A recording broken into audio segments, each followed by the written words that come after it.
Well, welcome everyone. Thank you for joining us for this presentation between Marquam Auction Agency and Willamette Valley Development Officers through our Development Series program. Thank you all so much for joining us today. For folks who may not know who I am, my name is Colin. I use he, his pronouns, and I'm the Director of Member Engagement at Willamette Valley Development Officers. And for those of you who are new or may not be familiar with who we are a member organization that provides resources and education on nonprofit leadership and fundraising topics. Our approach is that we learn together, we support one another, and we improve nonprofits in the communities that they serve. And one of the ways we do that is through our Development Series program. Today's Development Series workshop is called 5 Things to Reimagine for Your Annual Strategic Plan. And please note that today's webinar is being recorded, and registrants of this workshop can access the recording of this program in the WVDO Learning Center, a dedicated website where we host all of our recordings of majority of our programs. And before our presenters begin, I will open up this session with a land acknowledgement. WVDO honors and acknowledges Oregon's 9 federally recognized tribes who have stewarded these lands since time immemorial.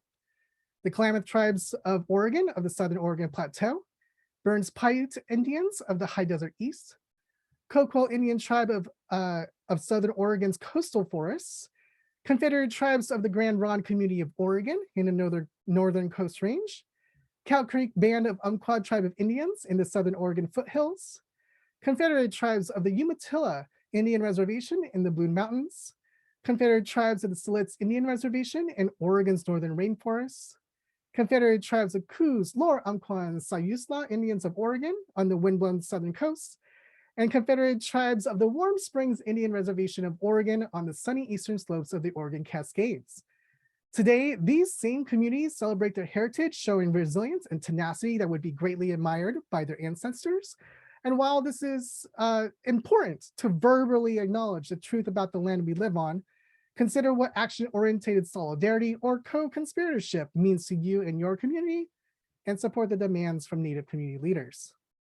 And with that, I'm pleased to welcome the founder and principal fundraiser of Marquam Auction Agency, Misty Marquam. Hi, Misty. Hi, Colin. Thank you so much for having me today, and good day, everybody. Thank you for joining us.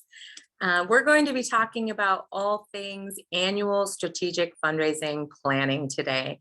So I'm so glad you could be here for this conversation because I think it's a really important one. And if you lead or work for an org in the nonprofit sector, you likely already work with or under the guidance of some sort of existing strategic fundraising plan, formal or not. But if you're not, I really believe you should be. And today we'll talk about why. The overall health of any nonprofit is directly impacted by its success at one thing, fundraising. And an org's growth, ability to deliver on its mission, expand, hire new talent, all of that are positively influenced when led by a goal-oriented blueprint, such as an updated, well-crafted annual strategic plan. So if you know all about fundraising plans, or if you know some or nothing at all, today's content has been crafted to educate you on what one is, how to devise or update yours, and especially how to make it relevant in today's new fundraising landscape. It'll also teach you the key things to implement for maximum success. So we're all nonprofit champions around here, and we believe this is a topic vital to the health of nonprofits, which is why we're talking about it. If the pandemic taught us anything at all in the nonprofit and events worlds, I think it's that we all have to diversify our revenue streams to ensure the long-term health of our organizations. And funding from just one stream, as we noted, was really limiting. So while we love events here at Marquam, we know they're just one spoke of the fundraising wheel. And so without further ado, let's dive right in. I'm going to introduce our newest Marquam maven. I'm happy to do it. She's our strategic planning strategist extraordinaire. Her name is Anna Rao. And Anna, welcome so much. Tell our viewers a little bit about you. Thank you, Misty. Hello, everyone. I'm Anna Rao, a passionate nonprofit professional working to fundraise for underserved communities in need. My educational background and work experience have allowed me to gain leadership skills in board development, event planning, and fundraising strategy. I'm originally from Michigan, right up here, And I attended Grand Valley University for both my undergrad and graduate degrees. They're both in public administration and nonprofit management with an emphasis in budget and finance.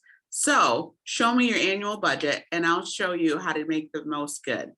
Fundraising is near and dear to my heart, and I've witnessed firsthand how organizations can conduct transformational work in the communities they serve. During the day, I work as a major gift officer at Portland Community College Foundation, helping provide equitable education for students in the community. And in addition to that, I have the honor of working with Marquam, and I help the organization fundraise for its team. We work with diverse nonprofit clients, helping organizations elevate their services through strategic planning, and that will benefit the constituents today, tomorrow, and well into the future. When I'm not working, I volunteer and I serve my time as a board of director for the Spoon Foundation. It's an organization that's focused on helping nourish children around the world. And I'm a proud 99 Girlfriends Fellow. And so we help create transformational change through collective giving in the Portland metro area. That's awesome. Wow.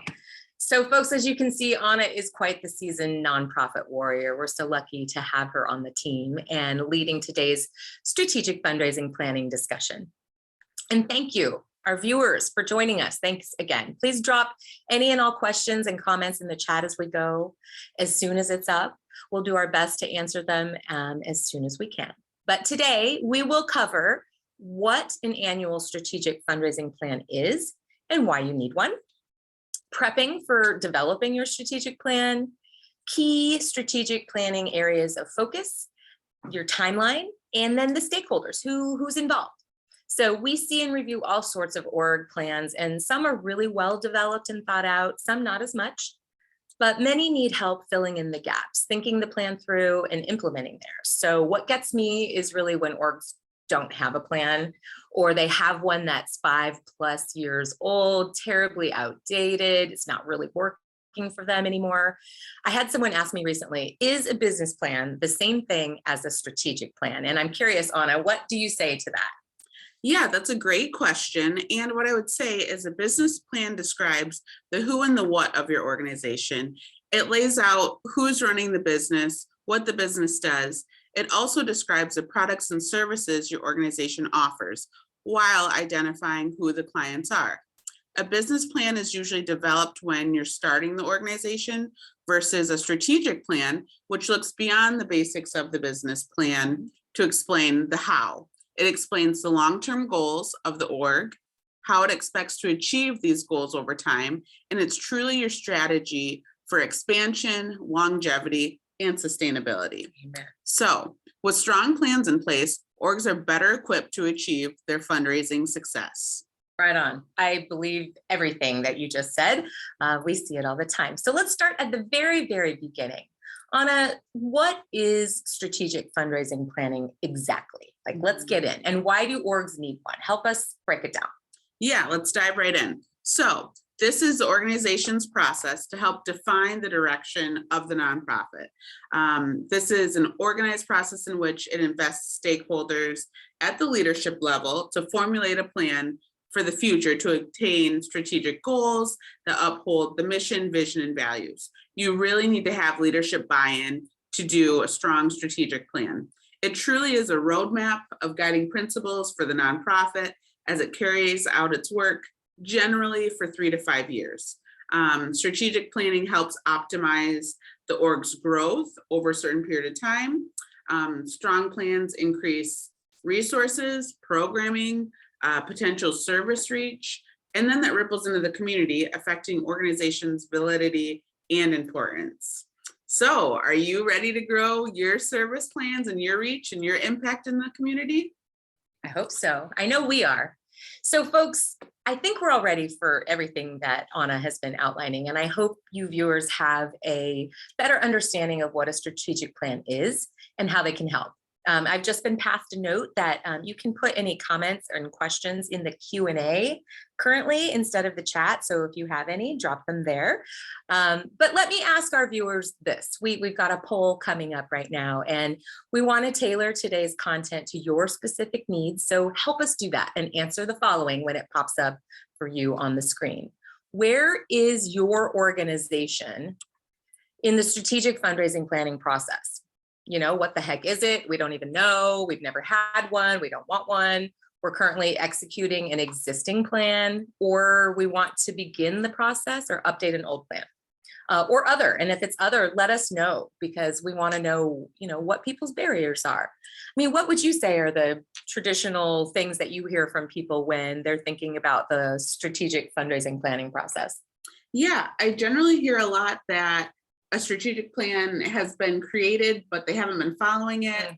Maybe it's out of date. If it's a newer organization, they really just had the business plan. And so it's a little nerve-wracking getting the strategic plan together.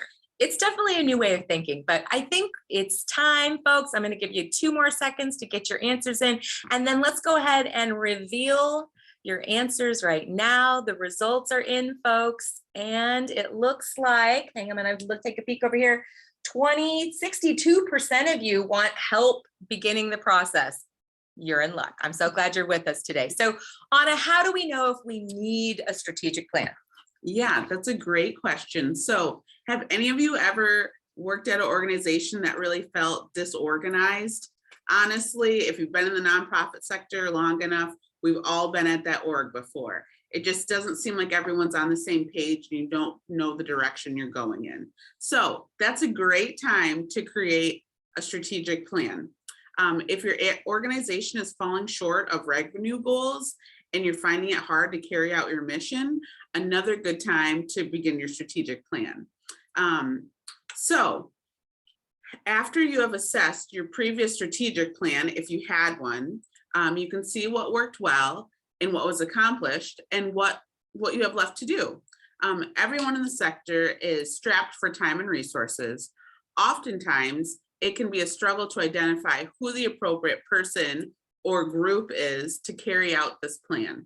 A helpful hint is that every successful strategic plan needs buy-in from the leadership team, whether that's your board, executive director, management, or even key volunteers.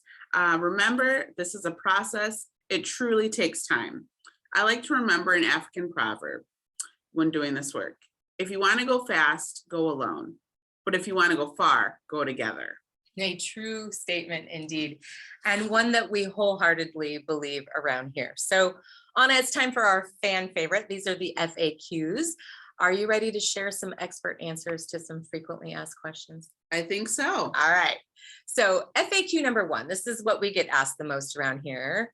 And what we want to know too is, how has the pandemic impacted annual strategic fundraising planning as a whole? All right, let's find out. Yeah, so the answer to that is that we were all affected by COVID-19 in some ways, as we were with our jobs. So some industries thrived. I know I made a lot of Amazon purchases, but the nonprofit sector as a whole did not. Service needs skyrocketed while overall fundraising plummeted. But we're resilient and recovering, right? The proof that we're all here today. So part of the short and long-term nonprofit recovery must include solid strategic fundraising plans. Even if you had one pre-pandemic, it still needs to be refreshed. Things are so different now in the post-pandemic world. So we really need to curtail that to the demands as they evolve in this market. So according to a study conducted by the independent sector and the Washington Council, Ernst & Young, showing the impacts of COVID-19 on the nonprofit sector, these are the results. So 83% of nonprofits reported fewer donations. 71% were forced to reduce service offerings. Is this resonating with any of you? 67% were forced to furlough workers. 51% were forced to lay off workers. I know that resonates. And 53% reported fewer individual donors. So please let us know in the Q&A if you have any of those things that are popping up for you that it really feels like your organization went through. How have you been impacted by COVID-19? How has your organization been impacted? And are you positioned right now to meet the needs in the community? And do you have any plans for recovery as you're doing this work and as restrictions lift? That's food for thought for sure. I hope this gets you all thinking. I'm curious to read your responses as they filter in just a moment, which leads us to FAQ number 2. What is the process for developing an annual strategic fundraising plan? And where can orgs begin if they're curious? Yeah, another great question. As you know, all of our organizations are different, so we each take a slightly different approach, but these are some general guidelines to really follow. Planning for the future takes time and resources, and a successful strategic plan will take that as well. So once you've identified the who, you'll be leading your planning process with the leadership buy-in once again, and you'll need to focus on the environmental scan of your organization. So this process begins with your organization identifying key issues that you'd like to address. Different stakeholders will have varying opinions on what the organization's key limitations are. So be prepared for that. I'm sure the board views limitations differently than staff view those. So you're really going to have to find somewhere in the middle to meet. After conducting interviews and assessments of the documents, both qualitative and quantitative information, you'll want to gather this from a very detailed process. So after this information is gathered together, you want to create and follow these steps to help you identify the next big steps to elevate the organizations. So there's 5, you might want to write these down, and they're also on the PowerPoint. But you want to do a goal identification. So these are the dreams that your organization plans to accomplish. 2, you want to identify the KPIs. These are your key performance indicators. They're markers to help get you to that next level. 3, you want to do a SWOT analysis. So this is your strengths, weaknesses, opportunities, and threats. Number 4, you want a good timeline. So what's an ideal timeline? And then also what's realistic. And then 5, you want to do a final roadmap and a plan to achieve these goals. And then you want to post it in a visible location so that you can keep coming back to these and revise it as needed. A strategic plan that's incorporating these basic ideologies is sure to be a success. As a strategic planner, this is where I come in to help ensure your organization implements these key areas in planning for future success. Wow, it sounds like we could all use a bit of honest help. All of us could benefit from a deep dive like that.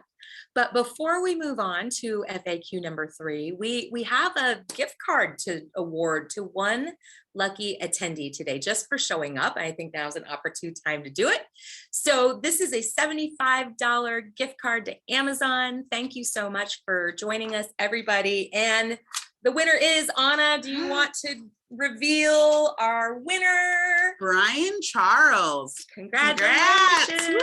Woo! Thank you for tuning in. We really appreciate it. We've got one more drawing coming up. And this brings us to FAQ number 3. How does recruiting an outside resource to help develop the strategic plan benefit nonprofits? Yeah, so you might be thinking right now, your organization doesn't have the budget item for a strategic planning consultant. Remember, I'm good at looking at budgets and finding where there might be some extra money hidden. So let's consider bandwidth. Maybe we could use people inside of our organization to do this. Technically, if you have an extremely talented team with no other work on their plate, with strategic planning experience and access to planning resources that will be objective and thorough through this process, I would definitely say you could do this work in-house. But oftentimes it's not the case. At organizations, we're all wearing many hats, doing a lot of different things. We're usually stretched pretty thin, and we're trying to focus on serving our clients. So I would say, look at your revenue. If your organization is like most, it's a great idea to think about hiring an outside consultant to help cultivate, implement, and analyze your plan. With a strong strategic plan that focuses on increasing annual revenue, a strategic planning consultant will pay for themselves over time. And it's all in the details. So strategic plans are time consuming with tiny details that need to be ironed out at each stage of the process. You really want someone that can harmonize with your group in doing this work. Thinking outside of the box is very important. So outside facilitators are poised to ask questions to people inside the organization, and they're generally things they might not have thought of because we're looking with the outsider's approach. We also bring an objective lens. We're able to facilitate healthy dialogue amongst colleagues, and we help guide your team to a collective decision-making process that ensures your goals are met. Staff and board members respond differently to an outside facilitator, which leads to deeper discussions, more meaningful work at the end. We also keep meetings on task with agendas, and we have materials to prompt deeper conversation and ideas with worthy questions to help everyone think creatively. In a nutshell, we help get you there, and ultimately, we want to be in your planning process. Wow, that's really a lot, folks.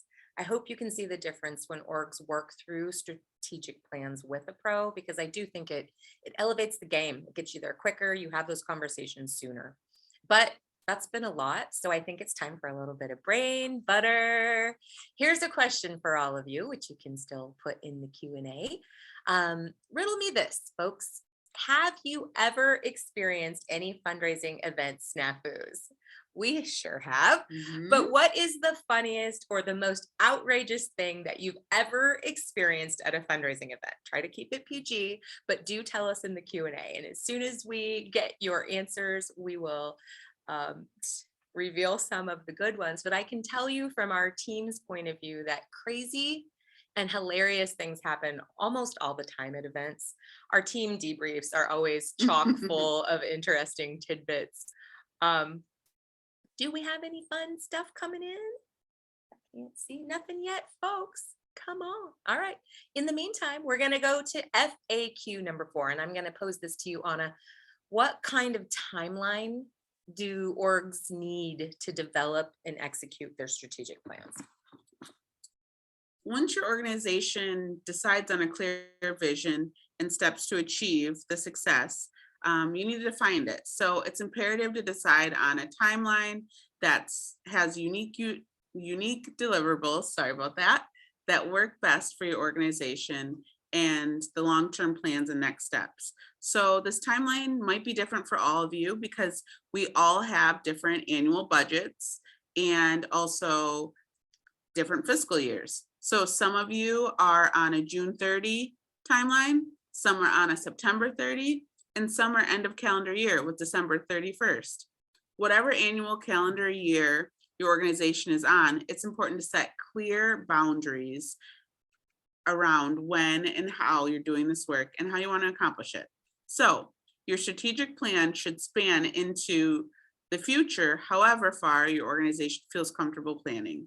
On an average, like I said before, it's generally between 3 and 5 years, but you want to assess this regularly. So you don't want to get to the 3-year mark and say, okay, what do we accomplish? It really does need to be every couple months checking in on it. So quarterly assessments can be done in-house by your leadership to check in on deliverables and progress.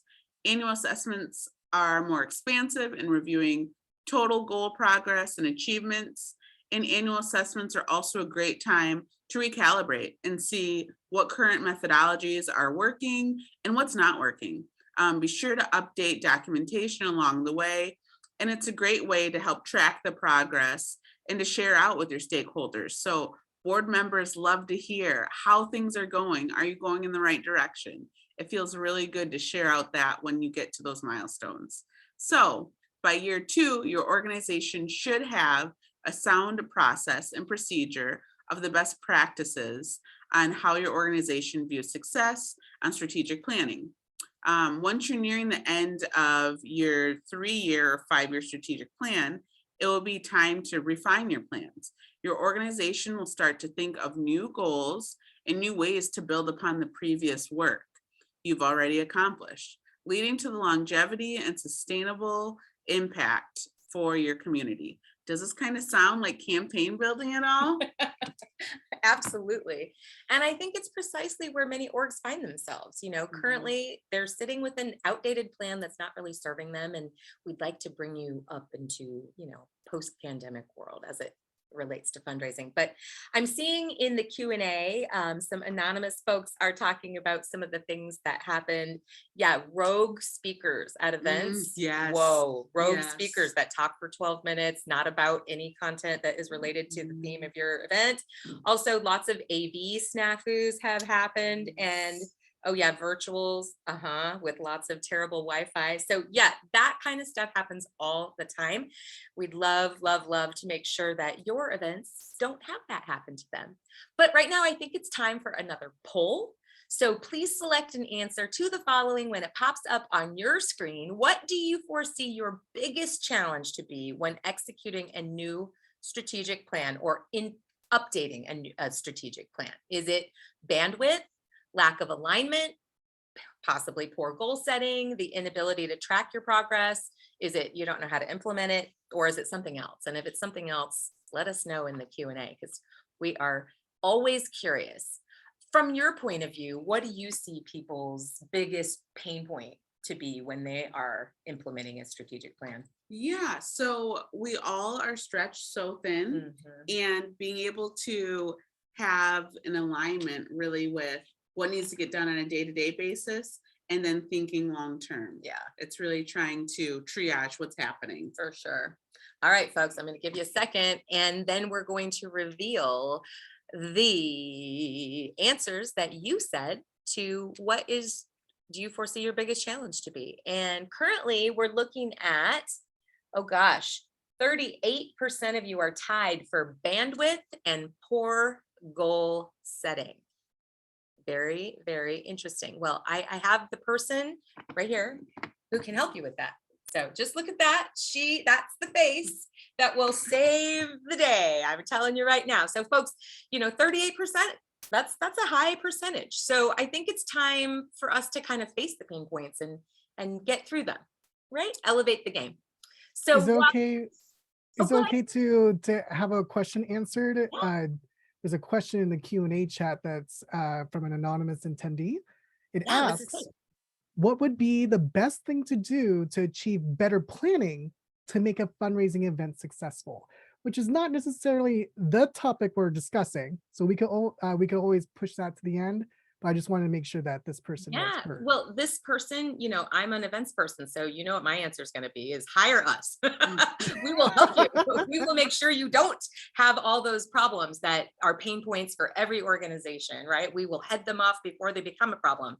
We will start with strategy. We will lead with data. We will, put the team on the floor to have the outcome that you're looking for. And we can also consult you on any of the other things that matter. But Anna, you may have a different perspective. No, that's a great question. Honestly, I think that it goes back to planning ahead. So really looking at your year of events and what is really important that you do, but also what's bringing in revenue. So really looking at, okay, these areas bring in revenue, we have enough leadway, and we also have consultants that can come in and help with these pain points. I hope that answers your question. Thank you. All right. What I would like to move on to now is FAQ number 5. And this one I think is a really important question because you don't need everyone and their uncle, right? But you do need key players engaged in your strategic planning process. So Anna, who are those key players that should be involved in that?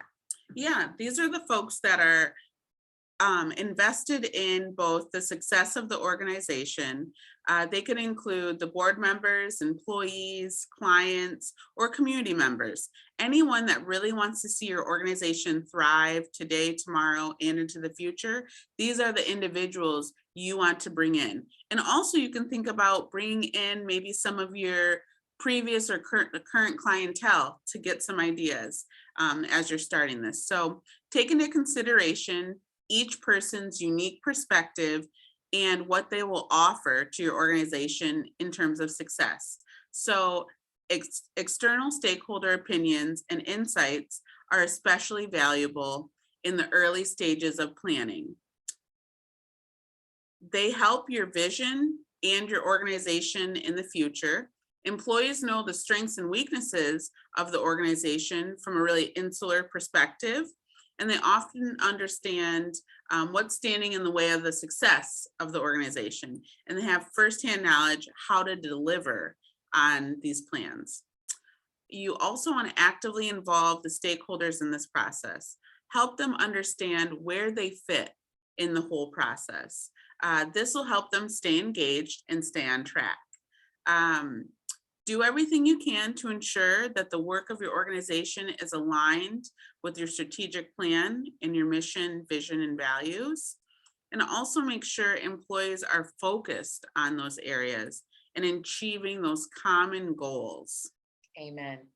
It really, really is so important, I think, to have everybody on the same page as it relates to planning and strategy, to be honest, because, you know, they can be derailed very easily. So we need everybody on the same page doing the same thing, working for the common goal. So folks, I really appreciate you joining us today.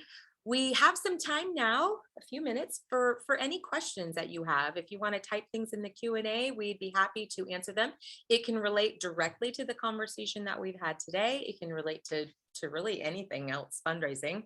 But you've got quite a resource sitting right next to me, and I would utilize her while you have her, folks. So if you have anything, drop them in the comments or the Q&A. But until we see something there, I would like to say thank you, first of all, to this girl, Anna. She's fabulous, and we're happy to have you back. We brought her out of maternity leave to do this webinar, so we appreciate that. Thank you. And also a big, huge thanks to Colin for inviting us to do this with the WVDO. We appreciate it. And finally, before we answer any questions that come up, Colin has some really exciting news to share. So here you go, Colin. Yeah, so for those of you who may not be familiar with WVDO, we often put workshops. We also put together a conference. We also put together signature courses that provide certification for fundraising. So I'm just going to highlight two of the next programs that we have available in partnership with APRA, or the Association of Professional Researchers for Advancement Northwest. The Oregon Food Bank is wanting to invite WVDO members and the general public to learn and be nerdy about how to redefine and rethink prospecting in fundraising. If you're familiar with the fundraising cycle, prospecting is a very important part of identifying people with great affinity with your organization, which is the most important part of them providing financial resources to you. Lastly, another announcement is that we have our annual conference. It's called Philanthropy for the People, Bridging Justice. It is a virtual conference accessible for anyone with an internet connection. And that conference is our membership conference that has actually been retooled over the past 3 years to be centered on equity, diversity, inclusion, and justice. So if that is your jam, talking about philanthropy, nonprofits, and justice, come join us. It's a very accessible program, both financially and by region as well. And I see that we have a couple of questions there in our Q&A chat. So Misty, go ahead and take over. All right. So Anna, I think this one's for you. If leadership is resistant to the idea of planning, strategic planning, what can development leaders do to help sell them on the idea? Great question. Yeah, so this is really tough and also prevalent in the sector. One piece of advice I would give you is that if leadership is resistant, try to go a facts and figures route. Really show them how many organizations are thriving in the area that have strategic plans. Maybe you can pull up some things that are really showing the importance of a strategic plan and how that's going to get you to the next step. And then maybe you could even talk to some other volunteers that are leadership volunteers near and dear to your organization. And sometimes when you have a peer talking with a leader, that gives a different perspective, and there isn't that hierarchy of staff and board leadership. Mm-hmm. So that might kind of sway things as well. Totally. Well, we've got some new questions in. So are there any elements of strategic planning that you think get left out most frequently? That's a great question. So I think the key area is really making sure everyone is aligned. So really getting the buy-in of the key stakeholders right at the beginning, because you can only get so far if you only have a little bit of buy-in. But when you have everyone working together, you're truly going to go far. So that is key, getting everyone's buy-in at the beginning. Absolutely. And finally, what would you suggest an org or fundraising executive do if they have a strategic plan, but the org has not made progress due to the pandemic? That's like Yeah. everybody's situation, Right. right? We have all been there, and some of us are still there, and that is okay. But really, you want to first identify what's working really well right now and what are the areas that you want to improve on. So really looking at the details of that strategic plan, review what has worked during this time and what are things that you want to carry with you and the things that you want to leave behind. Yeah, and we've got an assessment online too, where you can just basically answer some brief questions about your fundraising goals and the events that you've got coming, and it'll help tell you what's best for you, right? Mhm. So I think starting just coming to the table, not knowing everything, Yeah. but just ask the right questions, because there's a lot of things that are different now. And with that, unless you folks have anything new you want to share with us, I don't see anything. I want to thank you all for participating today. I'm glad you learned a thing or two about the process and the key elements involved in developing or refining your strategic plan. But before we go, we've got one final gift card to award and one last question. Let me just read it really quick. What would you suggest? Oh no, this is the one. We just asked that one. We just answered that one. Sorry, I thought it was new, but it's really not. Psych. We have one final gift card to award to one of you today. These are, it's a $25 gift card, and the only reason we're giving it away is we're giving it to love spreaders, people who referred and shared the event with their friends. Are you ready? Can we get a drum roll, please? And today's lucky love spreader is Jane Mantieri. Hi. Yay, Jane. Thank you, Jane. Thank We you. appreciate it. Thank you guys so much for joining us. We really do appreciate it. Together, we can change the world, folks.